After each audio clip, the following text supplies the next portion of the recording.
Oke, jadi welcome back to Silent Trader Academy channel. Ya, masih berjumpa kembali dengan saya, Om Silent, di kesempatan morning briefing hari ini untuk tanggal 21 Desember 2021.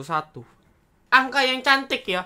21, 12, 20, 21. Jadi angka yang sangat cantik dengan market yang gak begitu cantik ya. Dan kita akan bahas nanti ke depannya arah market gimana ya, melanjutkan dengan analisa sebelumnya dan membahas requestan dari teman-teman sekalian.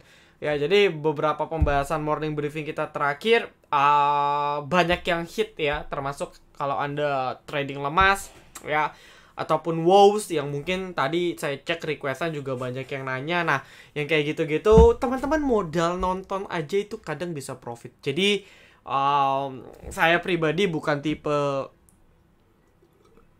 yang selalu promosi terus-terusan tentang grup premium ya, tapi saya juga care tentang edukasi ya, tentang memberikan insight gitu ya, sebagai yang mungkin udah lebih senior di pasar modal gitu ya, ngajarin teman-teman biar nggak sesat ya, makanya diciptakan morning briefing ya. Jadi nggak serta-merta harus ke VVIP ya, saya pun nggak maksa, tapi memang kalau memang mau intens ya wajar di sana, karena di VVIP mereka berkorban sedikit untuk dapat benefit yang lebih banyak. Jadi saya apresiasi. Nah, cuman buat teman-teman yang masih kalang dana, minimal tonton ini aja. Jadi teman-teman share lah video ini ke grup manapun biar orang-orang trader-trader di luar sana tuh nggak kena pom-pom sana sini dan sebagainya. Ya, lalu buat yang belum join, kita punya komunitas, silakan ya ke grup free kami. Linknya ada di description. Atau kalau teman-teman udah punya Telegram, ketik aja @silenttraderacademy. Nah, di sana tuh udah tertera. Ya, di sana sudah tertera. Join saja, itu diskusinya sehat. Anda mau tanya jawab bisa. Saya dan tim akan bantu bahas. Gitu ya. Dan sebelum kita mulai ya, kita share kita punya trade dan kita dulu. Ya, kita punya share trade dan kita. Yang pertama adalah Koko. Koko ini rekom kita tanggal 13, cicil santai, pantauan saham. Jadi emiten yang third liner. Dan no comment ya untuk Coco. Hari ini salah satu sempat masuk top gainer juga nih Coco di awal-awal. Closingnya bagus, 308, highest-nya tembus 322 ya. Tembus TP3. Jadi ya profitnya 10% ke atas gitu kan. Lalu nextnya WH. Ya, WH juga tadi pagi sempat up lagi ke 20 ke atas. Kita berhasil TP lagi dan buyback sekali lagi. Jadi ini buyback 1, buyback 2, buyback 1, buyback 2, buyback 3, buyback 4. Jadi kita udah tiap hari jual TikTok di WH. Ya, sisanya belum ada yang kena batas stop loss. Jadi overall market merah ya masih oke. Ada beberapa yang shutdown tapi belum kena batas, masih dalam cakupan yang baik ya, karena kita pun gak terlalu agresif rekom, karena memang sesuai matching dari morning briefing yang saya bilang, marketnya outlooknya masih ke bawah. Jadi ya saya pun agak ngerem untuk memberikan rekom ke teman-teman gitu ya. Nah, lalu buat yang mau dapat watchlist, Coco juga kebetulan masuk ke dalam watchlist kita di hari ini. Ya, teman-teman bisa download, kita punya mobile apps gratis. Ini akan jadi platform edukasi yang besar ke depannya. So, tunggu aja. Ya, so teman-teman bisa tunggu aja. Nah, lalu nextnya juga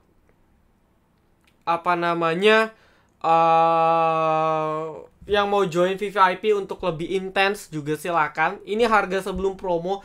Masih ada promo gila-gilaan dari 1 bulan, 3 bulan, 6 bulan, 12 bulan, dan lifetime. Itu promonya gila-gilaan. Jadi buat yang mau silakan. Kita juga bisa cicilan via Tokopedia untuk promo. Jadi buat yang mau silakan join dulu grup free kami @silenttraderacademy. Lalu japri ke staff Silent di Telegram kita atas nama Richie Ren dengan rekening atas nama Joni Lintang.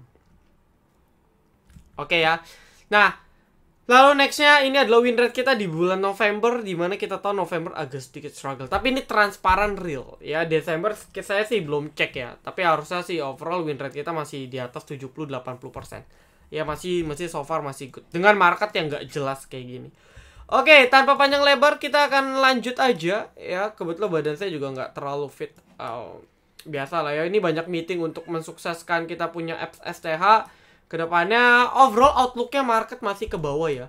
Dan seperti yang saya bilang 6.600 ini kan crucial. Makanya kemarin itu 6.600 jadi resisten. Ya, ketika closing kemarin di hari Jumat di atas 6.600 pas-pasan, ya openingnya langsung gap down, langsung kebanting. Dan kalau kita lihat marketnya udah buat low baru terus nih, udah 3 kali buat low baru, tandanya nih udah arah ke bawah. Ya, bukan berarti breakdown, tapi minimal market akan tes di sini ke 6.500-an, 6.480 sampai 6.500. Itu sudah target penurunan dari market. Ya, market outlooknya targetnya ke sini. Nah, kalau di breakdown ini beda cerita.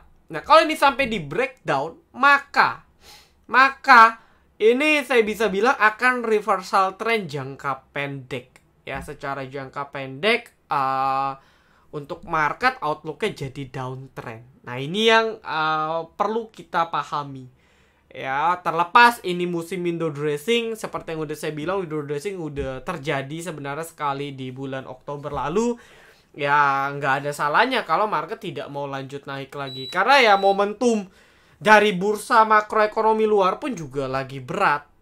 Ya, tiba-tiba Dow Jones juga ambles.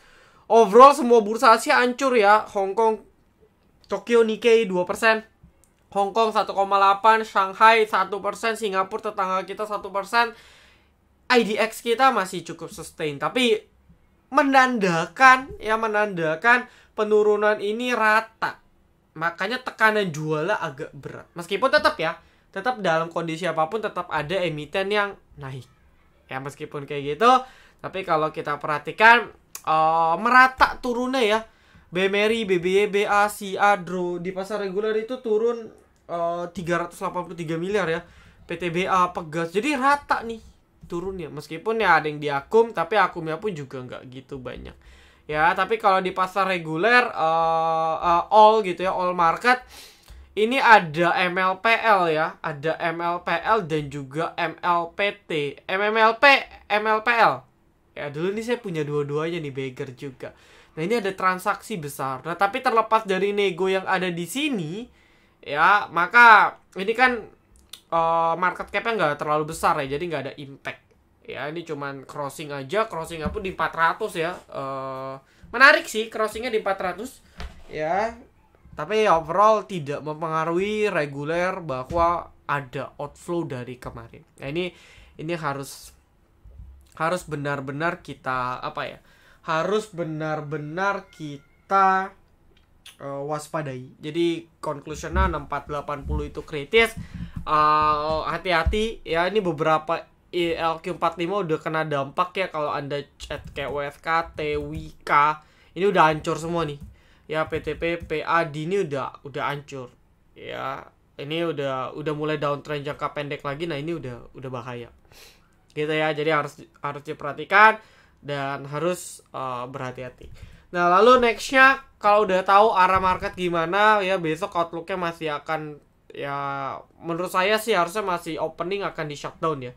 Ya, tapi intinya kalau masih sustain di angka 6.500 sih still good. Lalu nextnya Wolves dikerek. Mungkin ini pampedak ya, digoreng, tapi udah conclusionnya udah saya bilang ya, bahwasanya conclusion akhir di 67. Minimal Anda buy on breakout di 67, Anda udah profit 8 sampai dengan 12%. Minimal Anda buy on breakout aja. Gitu ya, ini volumenya spike, volume tertinggi sepanjang di IPO harusnya ya. Harusnya ini merupakan volume terbesar harian sepanjang IPO. Tinggal kita cek apakah ada inflow atau enggak. Tapi dengan market yang lagi jelek, third liner dan beberapa hari terakhir emiten yang di 50 itu dibangkitkan, bukan nggak mungkin untuk WOW sendiri masih bisa kita fast trade kan untuk besok. Ya. Lalu nextnya ada Mari still coba ya. Mari still try to above 500. Jadi masih coba. Entah gimana caranya dengan kondisi market saya seperti ini. Tapi kalau tidak kuat, ini kepentok. Bisa loh, bisa. Ya, tapi kalau dia udah sustain beberapa hari di atas 500, Anda mau spekulasi beli silakan, karena itu udah bagus. Ya. Jadi overall masih ketahan tuh. Dan berat ya, wajar karena itu resist kuat. Tapi sekali resist kuat itu ditembus, itu biasa kencang banget. ESSP ESSP. Apa ini kodenya ya? AGRS. Untuk AGRS Bank Mini hari ini belum ada momentum ya. Jadi cukup berat, tapi untuk AGRS as long as di atas 167 170 ya ini defense terakhir ya. Last support sebelum next 147, tapi ini last support menurut saya jangan sampai jebol. Kalau jebol udah lepas aja udah. Ya, tapi overall outlooknya untuk Bank Mini sendiri menurut saya momentumnya sih masih ada. Gitu ya. Real dekat ke tema 200 potensi rebound gak? Oh ya, pas banget nih sama 200. Nice. Menariknya ada gap ya, ternyata ya. Mungkin the last gap. The last gap real di 6775. Nah, ini udah mulai cicil tutup gap. Biasanya kalau nyentuh deket-deket ada drama. Drama itu artinya bisa aja memang dia akan lanjut turun, tapi sebelum turun itu dia rebound dulu. Karena memang EMA 200 dan area gap bersatu ini merupakan salah satu support yang bisa kita perhitungkan sebagai seorang trader. Ya menarik nih, kita bisa spekulasi. Ya, yellow sudah skip. Ya kenapa? Karena seperti saya bilang, ketika ada satu candle yang tiba-tiba gede, buang dulu. Karena terbukti ternyata yellow tidak mampu bertahan di atas 160-157. Ya ini kalau dia buat low kayak gini, arahnya nih ke bawah nih. Ini yang harus diperhatikan. Ya, dan saran saya sih hindari dulu. Kecuali dia bisa balik ke 160 ke atas, closingnya Anda bisa buyback ulang. Tapi kalau belum, saya nggak nyaranin. Ya. Lalu nextnya CPRO dan WOS. Kok WOS cut loss ya? WOS itu kan naik ya, harusnya profit sih. Target WOS ya di sinilah. Nextnya 83 ya, 8. Ya, mungkin saya bisa bilang 80 sampai 83. Ini TP 1-nya target jauh di 100. Kalau untuk CPRO, nah ini CPRO closingnya masih tipis-tipis ya. Seperti saya bilang, cost bandar kan tuh rata-rata di 100-an tuh. Ya, cost bandar kan rata-rata di sekitar 100 ya. Kalau Anda mau nekat ya di atas 100 oke sih. Cuman dari saya minimal 103. Dia bisa sustain. Dari kemarin kan oke turun, tapi nggak mau di bawah 103. Ini sebenarnya lumayan bagus ya. Dengan market tadi seperti ini, dia juga cukup sustain. Ya bisa spekulasi sih menurut saya. Tinggal jebol di 100 ya Anda out aja, nggak masalah. Antam masih berat sih. Ya ini dia buat low baru lagi. Ini 2220 juga saya bisa bilang salah satu support kuatnya. Kalau masih lanjut ditembus jebol ya agak-agak kurang bagus sih menurut saya. Ya bisa dihindari dulu kalau mau. Lalu Nasdaq Hill boleh hold gak? Hill itu close-nya jelek. Hari ini jelek. Sebenarnya gak jelek sih. Justru bagus ya. Dia diturunin tapi closingnya bisa bertahan. Ya di 1045 berhasil sustain ya. Dia berhasil sustain di 1045-1050. Nah cuman mungkin belum bisa balik di atas 1050. Nanti cek besok aja. Ya ini kan memang marketnya agak kurang bagus sih. Jadi mostly banyak yang ke shutdown. Ya karena tarik turun. Nah cek aja sih, hold boleh. Asal dia sustain di angka 1050 ke atas. Kalau belum bisa balik dalam beberapa hari, saran saya sih mau lepas dulu ya, nggak ada masalah. Nanti kalau dia balik lagi baru buyback di atas. Ya, maksudnya buyback di 1050. IRA outlooknya masih ke dalam range sideways-nya after breakout. Ya after breakout di ya 1900. Ya. The last support kita tahu ada di sini. Bukan the last ya, maksudnya first supportnya ada di 2000-an. Ya. Di atas 2000 menurut saya still good untuk hold. Ya intinya kawal aja di atas garis merah. Maka si IRA akan so far so good banget gitu ya. Bisa cicil beli. Karena momentum Omicron pasti relate ke farmasi. Ya beberapa kali KF IRA ini kan kasih cuan bolak-balik ya. AGI gitu ya. Ya DGNS, PRDA dan sebagainya. Jadi masih bisa spekulasi kalau Anda mau. Ya. BNBA agak kurang bagus. Kenapa? Karena ternyata dia hari ini jebol EMA 13-nya. Ya, dari kemarin tuh nggak jebol loh. Nah ini jebol nih. Ini kalau kita ngomong, ya kalau besok dia nggak bisa balik ke EMA 13, atau which is dia jebol ke 4000 ke bawah, ini menurut saya nggak bagus. Potensial dia akan sideways lebih panjang lagi. Jadi harus diperhatikan. Nanti kalau dia udah balik ke garis merah, kita bisa follow up lagi. Antam skip dulu ya. Anda kalau punya mau kurangin muatan, saya rasa bijak sih, nggak masalah. Ya, nggak masalah. Oke, lalu Mika. Mika masih sideways, position di bottom, batas stop loss 2200, simple, target jual di 2400. Ya, simple tuh trading plan-nya, buy 23, TP 24, SL 22. Masih sideways lah. Lama Mika itu lama, cari yang lain aja. Budi juga masih sideways, belum ada momentum. Banyak emiten nih, saya kasih tahu ya, banyak emiten yang sebenarnya udah disupport. Entah itu emiten fundanya bagus, yang ya kinerjanya oke, valuasinya masih oke banget, tapi nggak ada momentum market yang bisa nge-trigger mereka untuk naik. Makanya ya kayak contoh-contoh mungkin Budi. Ya kalau Anda lihat kinerjanya overall ya oke-oke aja sih Budi. Bagus aja bagi dividen malah kan. Ya, tapi nggak ada momentum, makanya berat banget. Nah, cuman harus diperhatikan ini EMA 200 kan sudah dekat ya. Mungkin di 165 sampai dengan 168. Ini harus diperhatikan kalau ini jebol. Ya saran saya sih out aja dulu. Karena nggak bagus kalau itu di breakdown. Ya lalu next GRS sudah. Antam, skip dulu Antam. Friend nggak mau bandar kembung. Wah ini Friend udah pembuktian. Ya pembuktian mau jebol atau enggak. Sama dia masih ketahan di area support 81 sampai 83. Masih cukup sustain, target masih di 90 ke atas. Ya kalau Anda yakin dengan kinerja Friend, buy now nggak masalah sih. Ya karena positioningnya di support. Tapi kalau sampai jebol 81, saran saya harus kurangin muatan dulu. Wika jebol dari kemarin ini harusnya Anda cut loss di 1150. Jadi ya kalau Anda masih hold sih kurang bagus ya. Tapi the last defense mungkin di 1000. Kalau masalah Anda atau teman-teman sekalian tuh masih hold, the last defense mungkin di 1000 ya. Jadi selagi ada di atas 1000 ya, selagi ada di atas 1000 saya rasa mungkin kalau Anda masih yakin dengan construction, Anda bisa spekulasi hold ya batas akhir. Tapi kalau jebol juga ya udahlah, jangan dipaksa. Ya, Trin. Nah, ini udah patah ya. Secara teknikal udah patah, jadi hindari dulu. Apalagi marketnya jelek. Kalau marketnya masih bagus, ada emiten patah tren ya nggak masalah, kadang hold. Karena momentum buy-nya masih tinggi. Tapi kalau udah market nggak dukung, ditambah lagi dengan chartnya patah, ini kan channel ya, gitu ya, ya sudah, ikhlasin aja. Ya nanti kalau dia balik ke 250 ke atas, baru lirik lagi. Itu baru cara tradingnya bener. Cocok cuan ya, no comment. Ya still good di atas 300, target next 350. Nextnya ISSP. Oh ini jelas ya ISSP ya. Nah ISSP overall masih coba bertahan di atas 400. Ini emiten yang cukup dijaga ya, karena fundanya lagi oke banget memang. Ya harusnya sih ya, kalau saya simple ya untuk ISSP ya, as long as dia kuat di atas 400 saya rasa Anda masih 380 saya rasa masih bisa keep for swing.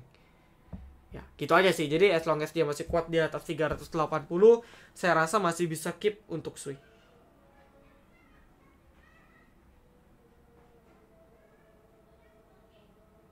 Gitu ya. Nah, masih oke sih, menurut saya masih oke sih. Cuman memang mungkin belum ada momentumnya aja. Ya dari kemarin tuh aslinya out mulu, makanya agak berat. Tapi secara teknikal ini harusnya masih still bullish continuation. Ya, karena weekly-nya tuh udah sehat banget menurut saya. Ya jadi maintain di 380 aja. Oke, jadi untuk ISSP overall good. Ya, good banget menurut saya sih untuk ISSP. No comment. Oke. Nah lalu untuk watchlist besok sebenarnya saya belum kasih beberapa watchlist sih ya untuk besok ya, nanti dipantau aja lah di apps kita ataupun di grup free kita discuss di sana. Karena saya juga harus lihat nanti respon market luar besok dan nanti malam gimana ya. Kalau masih hancur ya harus cek live trade tuh emiten-emiten yang ongoing pas live market itu gimana. Tapi sisanya outlooknya market masih coba uji support 6.500. Change untuk turun masih cukup besar. Jadi saran saya sih untuk teman-teman semua perlu diperhatikan alokasi dana ya. Kalau dirasa ada emiten yang kena batas stop loss kayak tadi tuh Trin jebol trend line, atau kayak misalnya Wika jebol support kuat 1150, itu Anda ikhlasin aja udah. Nanti Anda seroknya tunggu bawah lagi. Jadi setidaknya tuh kita nggak rugi-rugi banget. Oke lah rugi, tapi nggak sampai rugi banget. Nah jadi kan trader itu bukan kita mikirin cuannya doang, kita harus mikirin kalau plannya gagal. Kalau plan gagal kan sama dengan loss ya. Nah, gimana caranya meminimalisir lossnya agak nggak besar. Ah, jadi ada dua tuh, pikirin TP-nya gimana sama meminimalisir resiko pada saat plannya gagal. Nah, itu tuh trader yang benar seperti itu. Jadi ya ini sering saya ajarkan di teman-teman VVIP, ikhlasin aja. Ya, kita kalau ada emiten yang kena batas stop loss udah out dulu, nggak apa-apa. Kayak contoh ya, dulu 1-2 bulan lalu kita ada rekom SQMI. Kita ke atas di 98. Jebol di 98, nggak balik sampai sekarang, bahkan ke 66. Nah, jadi emiten-emiten yang seperti ini ya, yang jebol-jebol ikhlasin udah. Uangnya bisa kita putar ke yang lain. Gitu ya. Jadi dengan kita fleksibel ya, tentunya ini akan lebih ya anggaplah sebagai latihan untuk belajar money management, belajar mental, belajar psikologi juga ya, psikologi trading biar kedepannya lebih baik ya, karena memang marketnya ada challenging tersendiri karena udah tembus all time high. Itu aja sih. Jadi buat yang gak disiplin akan berat lah di pasar modal ya. Bukan saya nakutin, tapi saya nge-reminder keras biar teman-teman tuh belajar disiplin dari sekarang gitu ya. Jadi saya rasa cukup. Thank you teman-teman semua. Good luck. Salam Trader Academy. Be silent, be patient, be true.